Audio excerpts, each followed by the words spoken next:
There's a moment in every hi-fi journey where you stop asking what sounds better and you start asking what actually makes sense. Because the deeper you go, the more complicated things become. Separate streamer, separate deck, better clocks, better power supplies. And suddenly your simple system isn't simple anymore. So when something like the Volumio Primo Plus appears, promising to combine all of that into one box, it raises an interesting question.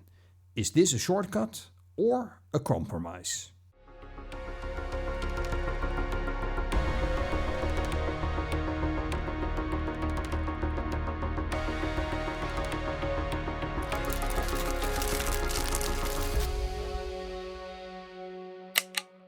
Let's take a step back and look at what Volumio is trying to do here. Because the Primo Plus isn't just another streamer, it's a convergence device. A streamer, a deck and a preamp merged into a single chassis. At its core you'll find a dual ESS ES9039 Q2M deck configuration, arranged in dual mono. And this matters not because of the spec sheet, but because of what it implies. Separation, symmetry and control. Volumio is clearly chasing precision here. Then there's the architecture. Improved power regulation, refined clocking, reduced jitter. These are the kinds of upgrades you would normally expect in separate boxes. Connectivity? It's generous. Balanced XLR outputs, RCA, digital inputs, USB, network streaming, everything you need to anchor a modern system. And importantly, it can act as a preamp. Which means you can go directly into active speakers or a power amplifier. No middleman. And then there's the software layer, Volumio OS, streaming services, local playback, Roon integration, multi-room. It's less about features and more about cohesion. Physically, the device also feels premium. A clean aluminum design, physical controls, a small OLED display and a remote control. It's the kind of product that actually feels like it belongs in a high-end setup.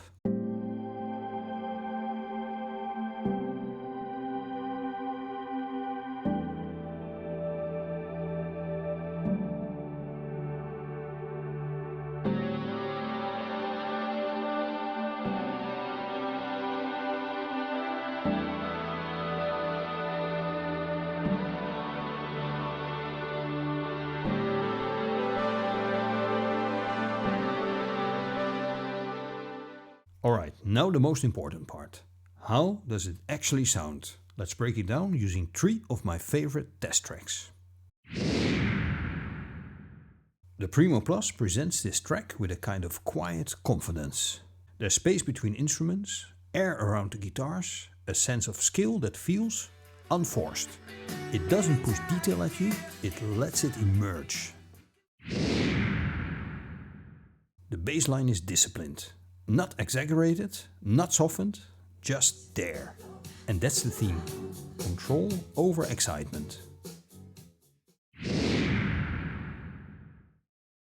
Here the Primo Plus shows restraint. As the track builds, it doesn't collapse into itself.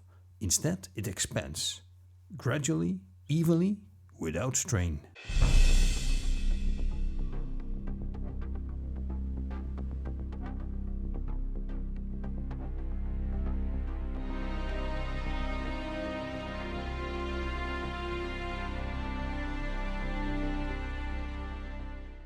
Now let's introduce the alternative, because for roughly a similar ecosystem, but with a different philosophy, you could go with something like the Volumio Rivo Plus and the Volumio Preciso. And this setup does something different. The Rivo Plus is purely a digital transport, focused on signal integrity, low jitter and clean output via dedicated clocking. The Preciso then takes over as a dedicated deck. So instead of one box doing everything, you split the workload. And yes, technically that gives you more flexibility, potentially more refinement. But here's the interesting part. When you actually listen, the gap isn't as big as you might expect. The Rivo Plus and Preciso combo can sound slightly more open, slightly more layered, maybe a touch more audiophile in presentation.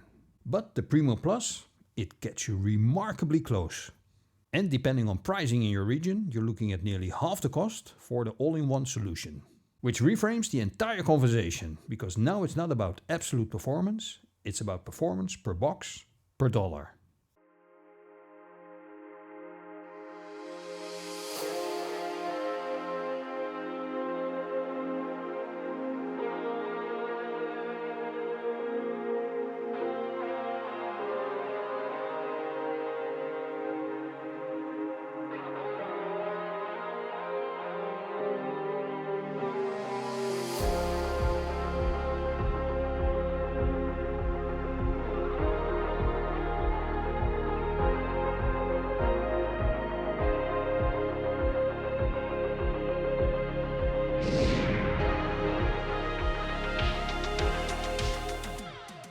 Let's start with the limitations, because the Primo Plus by design is about compromise, but the right kind of compromise.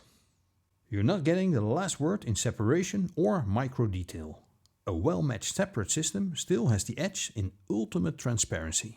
And if you enjoy tweaking, changing decks, experimenting with transports, this isn't that kind of product. It's a closed loop. There's also the philosophical side. Some listeners prefer systems where each component has a single job. The Primo Plus doesn't follow that ideology.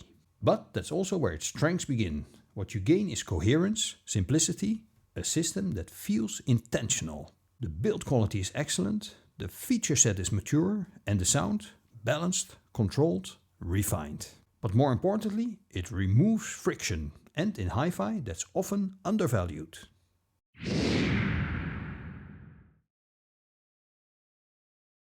So, where does this leave us? The Volumio Primo Plus isn't trying to beat separates, not outright. Instead, it asks a different question. How close can we get without the complexity? And the answer is very close. Closer than many would expect. If you want the last 5 to 10%, yes, go with something like the Rivo Plus and Preciso. Build a system, optimize it, tweak it. But if you want elegance, simplicity and 90 to 95% of the performance in a single beautifully executed box, then the Primo Plus makes a very strong case. And perhaps that's the real takeaway. Not everything in hi-fi needs to be maximized. Some things just need to make sense. And this feels like one of them.